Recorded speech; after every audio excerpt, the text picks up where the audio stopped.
Hello மக்களே, நான் உங்கள் மணிராஜ். இது நம்ம channel let's talk sports LTS. நான் நம்ம சேனல் வியூவர்ஸ்க்கு ப்ளஸ் சப்ஸ்கிரைபர்ஸ்க்கு ப்ளஸ் இந்த வீடியோ பார்க்குற எல்லாத்துக்கும் விஷ் யூ ஹாப்பி பொங்கல். இந்த உழவர் திருநாளை எல்லோரும் இனிதே கொண்டாடுவோம். இன்றைக்கி இந்த வீடியோவில் நம்ம என்ன பார்க்க போகிறோன்னா, இது வரைக்கும் தமிழ் தலைவாஸ் எந்தெந்த இதில் பாசிட்டிவாக விளையாண்டுருக்காங்க, எந்தெந்த இதில் நெகட்டிவாக இருக்குது டீமுக்குள்ளே, அதோட ப்ளஸ் அண்ட் மைனஸ் நம்ம பார்க்கலாம். ப்ளஸ் இன்றைக்கி நம்ம பாட்னா பைரேட்ஸ் கூட 8 மணிக்கு மேட்ச் விளையாட போகிறோம். அதில் என்னென்ன சேஞ்சஸ் பண்ணியிருந்தால் நல்லாயிருக்கும், சேஞ்சஸ் பண்ணால் நல்லாயிருக்கும், பாயிண்ட்ஸ் எப்படி ரைடர்ஸ் யூஸ் பண்ணால் பாயிண்ட்ஸ் அதிகமாக எடுக்கலாங்கிறத இந்த ரிவ்யூ இந்த வீடியோவில் நம்ம பார்க்கலாம். ஓகே, லெட்ஸ் நம்ம இந்த இதில் பார்க்கலாம்.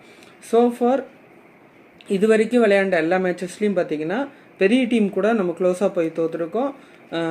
நினச்சி பார்க்க முடியாத டீம் கூடலாம் பார்த்திங்கன்னா நம்ம 13 பாயிண்ட்ஸ் 10 பாயிண்ட்ஸ் வித்தியாசத்தில் தோற்றுருக்குறோம்.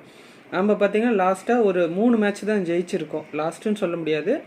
ஃபஸ்ட்டு மேட்ச்சு டெல்லி கூட, தேர்ட் மேட்ச்சு டைட்டன்ஸ் கூட, அப்புறம் கடைசி இப்போ இந்த லாஸ்ட் மேட்ச்க்கு முன்னாடி மேட்ச் பார்த்திங்கன்னா யூபி அதர்ஸ் கூட விளையாண்டோம். அந்த மேட்ச் மட்டும்தான் ஜெயிச்சிருக்கோம். மீதி எல்லா மேட்சஸும் பார்த்திங்கன்னா நம்ம தோற்றுருக்கோம். இது வரைக்கும் தமிழ் தலைவாஸ் 12 மேட்ச் விளையாண்டுருக்கோம். 3 வின்னு 9 லாஸு. அதில் ஹோம் லெக்கில் பார்த்திங்கன்னா நமக்கு 4 மேட்ச் நடந்து 4 மேட்ச்லேயுமே நம்ம லாஸ் பண்ணிட்டோம். ஓவரால் பார்த்திங்கன்னா நம்ம 20 பாயிண்ட்ஸ் எடுத்துருக்குறோம். இப்போ நம்ம 11th பொசிஷனில் இருக்கோம். அதே பிளேஸில் நமக்கு மேலே பார்த்திங்கன்னா யூபி ஓதர்ஸ் இருக்காங்க. Same 12 matches 13 wins 9 லாஸஸ்ஸு. அவங்க 22 பாயிண்ட்ஸ் மேலே இருக்கிறாங்க.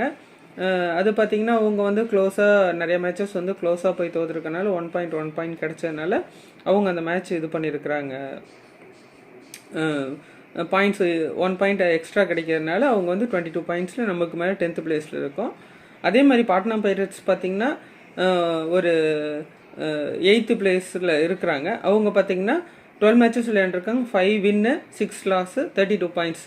நம்மளோட அவங்க 2 மேட்சஸ் எக்ஸ்ட்ரா ஜெயிச்சிருக்காங்க. அதனால் அவங்க 32 பாயிண்ட்ஸில் இருக்காங்க. நமக்கு இன்னும் ரிமைனிங் பார்த்திங்கன்னா 10 மேட்சஸ் இருக்குது.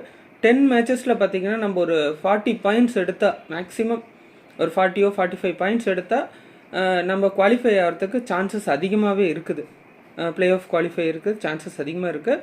ஹோப் அந்த கான்ஃபிடென்ட்டோடு இருக்கோம். இனி வர ரிமைனிங் மேட்சஸ் எல்லாத்துலேயும் ஜெயிக்கணும். தமிழ் தலைவாஸ்க்கு ஜெயிக்கக்கூடிய எபிலிட்டி இருக்குது. அதை யூஸ் பண்ணிக்கணும். நம்ம பிளேயர்ஸும் சரி, நம்ம கோச் ப்ளஸ் அசிஸ்டன்ட் கோச் அதுக்கேற்ற மாதிரி இது பண்ணணும். சரி, இந்த மேட்சஸ்குள்ளே பார்க்கலாம்.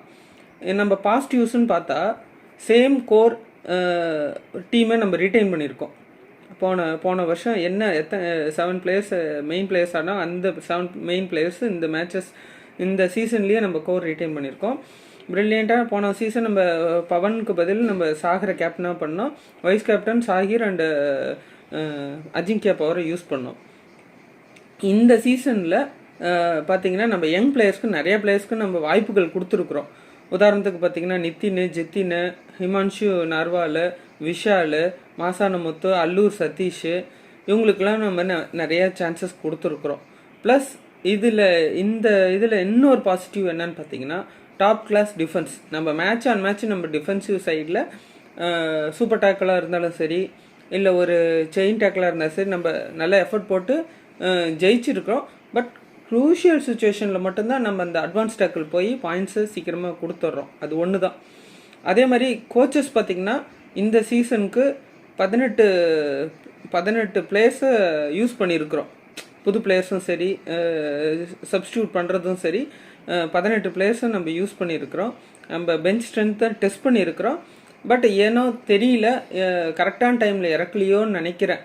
பிளேயர்ஸ்க்கு அதிகமான சான்சஸ் கொடுக்காம ஒரு 2 ரைடு 3 ரைடோட பாதி பிளேயர்ஸை நிறுத்தி அவங்கள ரெஸ்ட் பண்ணிட்டு வேறு பிளேயர்ஸ்க்கு சான்சஸ். பட் நம்ம என்ன டெஸ்ட் பண்ணியிருக்கணும்னா, பிளேயர்ஸ்க்கு ஒரு மேட்ச் ஸ்ட்ரைட்டாக ஃபுல்லாக கொடுத்து பார்க்கணும். ஏன்னா அப்போ தான் கான்ஃபிடென்ட் கிடைக்கும். சும்மா ஒரு 2 ரைடு கொடுத்து ஒரு க்ரூஷியலான சுச்சுவேஷனில் அவங்க 2 ரைடு போய் அவங்க பாயிண்ட்ஸ் எடுக்க முடியலன்னா, அஜிங்கியா பவராலையும் தான் பாயிண்ட்ஸ் எடுக்க முடியல க்ரூஷியலான டைமில். அதுக்குன்னா ஒரு பெஞ்சில் உட்கார வச்சுட்டு ஃபுல் மேட்ச் பெஞ்சில் உட்கார வச்சிட முடியாது. பட் ஆனால் கொடுத்துருக்கலாம் தமிழ் பிளேயர்ஸ்க்கும் சரி, வேறு பிளேயர்ஸ்க்கும் சரி. ஆனால் டோட்டலாக ரெஸ்ட் பண்ணுறாங்க. இப்போ அடுத்தது பார்த்திங்கன்னா நம்ம பாசிட்டிவ் என்னன்னு பார்த்தீங்கன்னா, நம்ம big teams like Gujarat Puneri Paltans, Jaipur Pink Panthers, Haryana Steelers, Bengaluru Bulls இவங்க கூட எல்லாம் பார்த்திங்கன்னா நம்ம க்ளோஸாக போய் தோற்றுருக்கோம். 1.2 3 பாயிண்ட்டு 5 பாயிண்ட்டில் தோற்றுருக்குறோம். பட் ஆனால் என்னென்னா ஃபஸ்ட்டு பிளேஸில் இருக்க புனேரி பல்டன்ஸ் கூடயே நம்ம வந்து 3 பாயிண்டில் சரி க்ளோஸாக போய் தோற்றுருக்குறோம். அதுவும் அந்த கடைசியாக அந்த ரிவ்யூ எடுத்ததுனால அது ஆக்சுவலாக அந்த இது வந்து பார்த்திங்கன்னா நம்மளுக்கு ஃபேவராக வந்து அந்த மேட்ச் டையே இருக்க வேண்டியது. பட் அது வந்து அவங்களுக்கு சாதகமாக போயிடுச்சு. எனிவே ஆனால் அந்த மேட்சஸில் நம்ம அப்படி விளையாடுவோமா அப்படின்னு யோசித்து பார்த்தது. பட் நம்ம நல்லாவே விளையாண்டுருக்கோம். இது ஒரு பாசிட்டிவ். அதுக்கடுத்து பார்த்திங்கன்னா செகண்ட் லெக் ஆரம்பிக்கும் போது நம்ம நிறைய பிளேயர்ஸ் வந்து கம்பேக் கொடுக்குறாங்க. பட் அது பத்தாது, நரேந்தருக்கும் பத்தாது, அஜிங்கியா பவருக்கும் பத்தாது. லாஸ்ட் சீசன் பார்த்திங்கன்னா ப்ரில்லியண்ட்டாக Narender touch, bonus, multiple try points எடுத்தார். இந்த சீசனில் 2 மேட்ச் நல்லா விளையாடுறாரு, மீதி 4 மேட்ச் விளையாடாமல் போகிறாரு. என்னென்னா அஜிங்கியா பவரும் அவர் கூட சேர்ந்து ப்ரில்லியண்ட்டாக ரைட் பண்ணணும். அது இல்லாமல் தேர்ட் சப்போர்ட் ரைடர்ஸும் அவங்க கூட ஒரு ஜாயிண்டாக விளையாண்டால் மட்டும்தான் நம்மளுக்கு பாயிண்ட்ஸ் கிடைக்கும். போனஸ் எடுக்கணும், உள்ளே போனால் போனஸோ டச் பாயிண்ட்டோ எடுக்கணும். ஒரு ஒரு டஃப்பான சுச்சுவேஷனில் எடுக்கக்கூடிய வாய்ப்பு இல்லைன்னா அது எதுவுமே சொல்ல முடியாது. எல்லா நேரமும் நம்ம பாயிண்ட்ஸ் எடுக்கணும் அவசியம் கிடையாது. பட் இந்த டுவா டைரோ இல்லை சூப்பர் டேக்கிளுக்கு முன்னாடியோ நம்ம அந்த பாயிண்ட்ஸ் எடுத்து ஆப்பனண்ட்டை ப்ரெஷரில் போடணும். அதை தான் நம்ம அந்த இடத்துல தவறுறோம். இதுதான் நம்ம ஒரு பாசிட்டிவ்னு சொல்லலான்னு வச்சுக்கோங்க. அது இல்லாமல் என்னென்னா கோச் வந்து ஒரு பிளேயர் மேலே கான்ஃபிடென்ட் இருக்குது, பேக் பண்ணுறாரு. ஈவன் ஃபெயிலிங் சுச்சுவேஷனில் கூட நிறைய பிளேயர்ஸ்க்கு பேக் பண்ணி சான்சஸ் கொடுக்குறாரு. அது ஒரு பாசிட்டிவ் தான். பட் இது பத்தாது.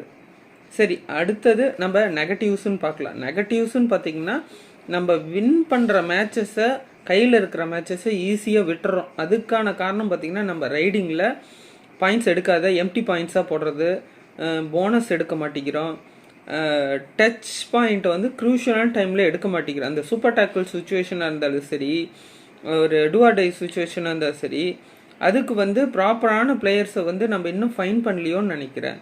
அதுக்கடுத்து பார்த்திங்கன்னா தேர்ட்ரி ரைடர் வந்து நம்மளுக்கு எஃபெக்டிவான தேர்ட்ரி ரைடர் இல்லை. ப்ளஸ் என்னென்னா இந்த சீசனில் நம்ம ஒரு எக்ஸ்பீரியன்ஸ் ரைடர் எடுத்துருக்கலாமோங்கிற ஒரு இது இந்த இடத்துல வருது. உதாரணத்துக்கு பார்த்திங்கன்னா ஒரு மணிந்தர் மாதிரி ஒரு ஃபிட்டான ஒரு மசில்டு இதாக இருந்தாலும் சரி, சுரேந்தர் கில் மாதிரியோ இல்லை மீத்து சர்மா மாதிரியோ இல்லை அஷு மாலிக் மாதிரியோ ஒரு பிளேயர் எடுத்துருக்கலாம். பட் நம்மள்ட்ட இருக்கிற பிளேயர் பார்த்திங்கன்னா யங் டேலண்ட் ஸ்பீடாக இருக்கிறாங்க. பட் இது பத்தாது. நாம் என்னென்னா டீப்பாக போய் ஆடி மாட்டிக்கிறோம். நீங்கள் ஒரு புனேரி பல்டன்ஸ் பாருங்கள், அவங்களும் நம்மள மாதிரியே தான், ஒரு யங் கோர் டீம் தான். பட் அவங்க எப்படி விளையாடுறாங்க, ஆப்பனண்ட்டோட மைனஸை ப்ளஸ் பண்ணிக்கிறாங்க. ஒரு உதாரணத்துக்கு ஒரு டீம்கிட்ட என்ன ஆப்பனண்ட்டோட ஸ்ட்ரென்த் என்னமோ வீக்னஸ் என்னமோ அவங்க அதுக்குரிய இதை எடுத்து அவங்க அதுக்குரிய பிளேயர் வச்சு இது பண்ணிக்கிறாங்க. ஃபைனல் மினிட்டில் நம்ம கேப்டனாக சரி, பிளேயராக இருந்தது சரி, தப்பான ஜட்ஜ்மெண்ட்டில் வந்து இந்த நிறைய மேட்சஸ் நம்ம விட்டுருக்கோம். உதாரணத்துக்கு பார்த்திங்கன்னா ஒரு மேட்ச் நரேந்தர், ஒரு மேட்ச்சில் அஜிங்கியா பவர், ஒரு மேட்ச்சில் சாகர். அந்த தப்பான டெசிஷனால் நிறைய மேட்சஸ் நம்ம வந்து க்ளோஸ் காலாக நம்ம போய் தோற்றுருக்கோம். அதே மாதிரி பார்த்திங்கன்னா கோச்சஸும் வந்து அந்த கரெக்டான டைமில் சப்ஸ்டியூட்டோ இல்லை கரெக்டான டைமில் அவங்களோட தாட்ஸோ இல்லை ஒரு க்ரூஷியலான டைமில் வந்து அவங்களோட இன்புட்ஸ் கொடுக்குறதோ தவறுறோ நான் நினைக்கிறேன். ஏன்னா ஒரு நிறைய கோச்சஸ் பார்த்திங்கன்னா அந்த ஃபைனல் மினிட்டு, இந்த 5th மினிட்டர்ஸு 2nd மினிட் பார்த்திங்கன்னா அவங்க வந்து அவங்களோட இன்புட்ஸ் கொடுப்பாங்க டைம் அவுட் எடுத்து. பட் இதில் வந்து என்னென்னா ஒரு நிறையா இடத்துல தவறுதலோ ட்ராக் போகலாமோ இல்லை இதுக்கு 1 பாயிண்ட் போகலாமோங்கிற சுச்சுவேஷனுக்கு போகிறாங்களோ தவிர்த்து வின் பண்ணுறதுக்கான இது பண்ணுறது இல்லையோன்னு நினைக்கிறேன். நீங்கள் இந்த Haryana stealers last match 2nd லெக்கில் பார்த்தீங்கன்னா அவங்க ஃபஸ்ட் மினிட்ல ஃபஸ்ட்டு ஹாஃபில் அவங்க லீடில் இருந்தாங்க 10 பாயிண்ட். 2nd ஹாஃபில் ஃபைனலாக அந்த அவங்க ஆல் அவுட்டை புஷ் பண்ணுறதுக்கே நம்மளுக்கு ரொம்ப நேரம் எடுத்துக்கிச்சு. கடைசியாக அந்த லாஸ்ட் மினிட்ல தான் அவங்க ஆல் அவுட் ஆனாங்க.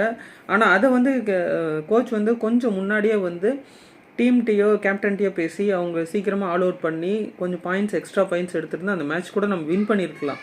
ஆனால் நல்லா விளையாண்டோம். நம்ம இனிஷியலாக நம்ம வந்து கொஞ்சம் ரைட் பாயிண்ட்ஸ் எடுக்காது, நம்மளுக்கு ஒரு ஃபர்ஸ்ட் ஹாஃபில் எடுக்காது வந்து நம்மளுக்கு ஒரு மைனஸ் பாயிண்ட்டாக போயிடுச்சு. வின் பண்ணியிருக்க வேண்டிய மேட்ச்சு அந்த இடத்துல விட்டுட்டோம். அதுக்கடுத்து பார்த்திங்கன்னா நம்ம எக்ஸ்பீரியன்ஸ் ரைடர் நரேந்தர் சரி, அஜிங்கியா பவர் சரி, ஹிமான்ஷு சிங் சரி, ஹிமான்ஷு யாதவ் சரி, இவங்க வந்து நிறைய மேட்சஸில் ஒரு இது கொடுக்கலையோன்னு நினைக்கிறேன், அவங்களோட சப்போர்ட் கொடுக்கலையோன்னு நினைக்கிறேன். ஒரு மேட்ச் நரேந்தர் விளையாண்டா, ஒரு மேட்ச் அஜிங்கியா பவர் விளையாட மாட்டேங்கிறார், ஒரு மேட்ச் ஹிமான்ஷு சிங் விளையாண்டா, ஒரு மேட்ச் ஹிமான்ஷு யாதவ் விளையாட மாட்டேங்கிறாரு, ஒரு மேட்ச் ஹிமான்ஷு நர்வால் விளையாண்டாருன்னா ஒரு மேட்ச் வந்து ஜித்தின் விளையாட மாட்டேங்கிறாரு. என்னை பொறுத்த வரைக்கும் பார்த்தீங்கன்னா ஒரு டீம் கோஆர்டினேஷனோட எல்லா மேட்சஸும் நல்லா விளையாண்டாங்கன்னா மட்டும்தான் மேட்சஸை நம்ம ஜெயிக்க முடியும். லாஸ்ட் சீசன் பார்த்தீங்கன்னா நம்மளுக்கு இவர் பவன் இல்லாத போதே நம்ம ப்ரில்லியண்ட்டாக விளையாண்டு மேட்ச்சு பிளே ஆஃப் போய் செமிஃபைனல்ஸ் போனோம். இந்த இதுவும் சேம் கோர் டீம் தான் வச்சுருக்கோம். ஆனால் என்ன அவங்களுக்குள்ளே போயிட்டுருக்குன்னு தான் எனக்கு தெரியல. சரி, அடுத்த பாயிண்ட்ஸ் பார்த்திங்கன்னா நம்ம பெங்கால் கூட சரி, ஹரியானா ஸ்டீலர்ஸ் கூட சரி, ஒரு எக்ஸ்பீரியன்ஸ் ரைடர் வந்து ஒரு டேக்கிள் ஆகுறாங்கன்னா அதுக்கேற்ற மாதிரி நம்ம வந்து என்ன டேக்கிள் ஆகாத மாதிரி விளையாட கற்றுக்கணும். எல்லா டைமும் சரி, நம்ம ஒரு பெஸ்ட் பிளேயர்ஸு டேக்கிள் ஆகுவாங்க தான், இல்லைன்னு நான் சொல்ல. பட் அதுக்கேற்ற மாதிரி நம்ம வந்து நம்மளோட கேமை சேஞ்ச் பண்ணிக்கிறோம். உதாரணத்துக்கு பார்த்திங்கன்னா சிவம் ஷிண்டேக்கிட்ட போய் நம்ம நரேந்திரோ சரி, அஜிங்கியா பவர் சரி மாட்டுறாங்கன்னா அந்த சைடை நம்ம டீப்பாக பவர் தவிர்த்து ஆப்போசிட் சைடில் வந்து கொஞ்சம் இது எடுத்து விளையாடணும், இல்லை சென்டரில் போய் பாயிண்ட்ஸ் எடுக்கணும், அது மாதிரி விளையாடணும். அப்படி விளையாண்டுருந்தா கூட ஒரு ஒரு ஒரு ஒரு டைமில் டேக்கிள் ஆகும், இன்னொரு டைமில் டேக்கிள் தவிர்த்துருக்கலாம். இன்னொன்று என்னென்னா, தமிழ் தலைவர்ஸ் வந்து ஆப்பனண்ட்டோட ஸ்ட்ரென்த் அண்ட் வீக்னஸ்க்கு ஏற்ற மாதிரி நம்ம விளையாடணும். அவங்களோட ஸ்ட்ரென்த் என்ன அதை அனலைஸ் பண்ணிட்டு அவங்களோட வீக்னஸ் என்ன அதையும் நம்ம பார்த்து அனலைஸ் பண்ணி விளையாண்டுருக்கணும். இன்னொன்று என்னென்னா, நம்ம எம்டி பாயிண்ட்ஸ் போட நம்மளுக்கு டூ ஆர் டை சுச்சுவேஷனும் சரி, சூப்பர் டேக்கிள் சுச்சுவேஷனில் அதிக டைம் நம்ம பாயிண்ட்ஸை விடுறோம். அதே மாதிரி பார்த்திங்கன்னா சூப்பர் டேக்கிள் சுச்சுவேஷனில் பார்த்திங்கன்னா நம்மளோட ரைடர்ஸ் வந்து அந்தளவுக்கு எஃபெக்டிவாக இல்லை. இப்போ போன மேட்ச் பார்த்தீங்கன்னா விஷால்னு ஒரு பையன் ப்ரில்லியண்ட்டாக விளையாண்டாப்புல, நித்தின் ஒரு சில டைம் ப்ரில்லியண்ட்டாக விளையாடுறாப்புல. பட் அது பத்தாது, ஏன்னா அவங்களாம் வந்து யங் பிளேயர்ஸ். பட் நாம் என்னென்னா அடுத்த சீசனில், இந்த சீசன் வந்து நம்ம பிளேயர்ஸ் போனாலும் சந்தோஷம்தான், செமி போய் நம்ம வின் பண்ணாலும் ஓவரால் தமிழ் தலைவர்ஸோட நம்ம ஒரு ஹியூஜ் ஃபேன், டைஹார்ட் ஃபேனும் சரி. ஆனால் இது பத்தாது, நெக்ஸ்ட் சீசனில் ஒரு எக்ஸ்பீரியன்ஸ் ஒரு பிளேயர் நம்மளுக்கு உள்ளே இருக்கணும். ரைடர், மெயினாக ரைடர் இருக்கணும், அதுவும் ரைட் ரைடராக இருக்கணும். ஒரு ஒரு ஒரு மசில்டு பிளேயராக இருக்கணும். ஒரு 3 பேராவது டேக்கிள் பண்ணி வெளியே தள்ளுற மாதிரி ஒரு பிளேயராக கூட இருக்கணும். ஏன்னா அந்த மாதிரி பிளேயர் இல்லை நம்மள்ட்ட. எல்லாமே ஒரு ஷார்ட் பிளேயர்ஸாக இருக்கிறாங்க, ஒரு வெயிட் இல்லாத பிளேயர்ஸாக இருக்காங்க, ஈஸியாக டேக்கிள் ஆகிடுறாங்க. இதுதான் என்னோட இது வரைக்கும் நடந்த மேட்சஸில் பாசிட்டிவ் அண்ட் நெகட்டிவ்ஸு. இதை வந்து இனி வர மேட்சஸில் அஸ்வின்குமார் கோச் வந்து அஸ்வின்குமார் வந்து கரெக்ட் பண்ணிக்கிட்டாருன்னா நம்ம வின் பண்ணுறதுக்கான பாசிபிள் இருக்குது. ஏன்னா முடியாது எதுவுமே கிடையாது. இப்பயும் நம்ம ஜெயிக்கிறதுக்கான பாசிபிலிட்டிஸ் இருக்குது. இன்னும் ஒரு 40 பாயிண்ட் எடுத்தால் கூட நம்ம பிளே ஆஃப் குவாலிஃபை ஆகிறதுக்கான சான்சஸ் இருக்குது. அது டிபெண்ட்ஸ் அப்பான் அதர் டீமோட இது இருக்குது. பட் முடியும், தமிழ் தலைவாசால் முடியும், நம்ம பிளேயர்ஸால் முடியும். கரெக்டான டைமில் பாயிண்ட்ஸ் எடுக்கணும், கரெக்டான டைமில் டேக்கிள் பண்ணணும், அட்வான்ஸ் டேக்கிள் போகக்கூடாது. பிளேயர்ஸை அவங்க எப்படி ஆடுறாங்களோ அந்த ஸ்ட்ரென்த்தை பார்த்து அதுக்கேற்ற மாதிரி நம்ம இது பண்ணணும். அவங்களோட வீக்னஸ்க்கு ஐடென்டிஃபை பண்ணி அதில் நம்ம பாயிண்ட்ஸ் எடுக்கணும். இனி வர மேட்சஸ் ஜெயிக்கணும்னு வாழ்த்துகிறேன். எல்லா வியூவர்ஸ்க்கும் இனிய பொங்கல் நல்வாழ்த்துக்கள், தை திருநாள் நல்வாழ்த்துக்கள். ஓகேங்களா? Thank you for your supports. Please do like, comment and share to your friends and family members. இந்த லெட்ஸ் டாக் ஸ்போர்ட்ஸ் சேனலை சப்ஸ்கிரைப் பண்ணுங்கள். நிறைய பேர் சப்ஸ்கிரைப் பண்ண மாட்டேங்கிறீங்க, பார்க்குறீங்க, அது எனக்கு ஒரு சந்தோஷம். ப்ளஸ் சப்ஸ்கிரைப் பண்ணுங்கள், எனக்கு மோட்டிவேட் பண்ணும். இன்னொன்று என்னென்னா, நான் வாட்ச் லாங் போடணும்னு நினைக்கிறேன். பட் எனக்கு வியூவர்ஷிப் அதிகமாக சப்ஸ்கிரைப் இல்லாதனால எனக்கு அந்த இது கிடைக்க மாட்டேங்குது. லைவ் போடணும்னு நினைக்கிறேன். இந்த சீசனில் என்னால் முடியல, மேபி நெக்ஸ்ட் சீசன். சென்னை பற்றியும் இன்றைக்கி பண்ணுறேன். சென்னையோட ரிவ்யூஸ் பற்றியும், சென்னை எஃப்சியோட ரிவ்யூஸ் பற்றியும் போடுறேன் இதே சேனலில். உங்களோட சப்போர்ட் கொடுங்க. Plus thank you guys, thank you.